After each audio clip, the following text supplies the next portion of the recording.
Hello po sa ating pinakamaganda at pinakamatapang na Vice President, Inday Sara Duterte.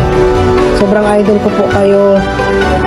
Hanga po ako sa katapangan ninyo at sana ipagpatuloy niyo pa po ang inyong magandang hangarin at pagtatanggol sa aming mga OFW, sa aming mga kababayan na nasa malayong lugar.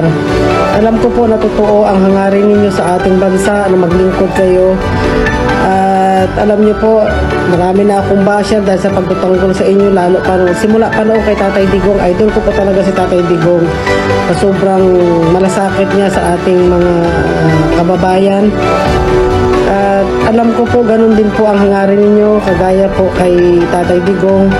At nandito lang po kami na sumusuporta sa inyo dito sa Team South Korea. Nandyan po si Lods Rupamay, si Miss Gloria at mga kasamahan niya.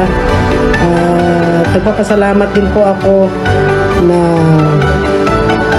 tinutulungan niyo po ang ating mga kababayan. Sana po makilala ko po kayo ng personal at sana po mamura rin niyo ako ng malutong. Gusto ko po talaga pa nagmumura kayo. Kayong dalawa po ni Tatay Digong. Kaya sorry po, pati ako din po pala mura kasi idol po talaga kayo. Mura nyo din, isa din yan sa mga nagpapalakas sa akin. Bahala na sila dyan. Kasi tayo, ganito na tayo eh.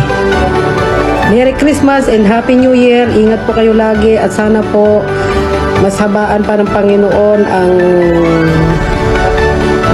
buhay po ninyo, lalo na po si Tatay Digong, at mag-iingat po kayo lagi at ipag-pray po namin kayo. God bless. Ako po si Aling Mirna na taga Korea. Isa din po ako sa palamura na gustong-gusto nila. I love you, Sarange. Bye-bye.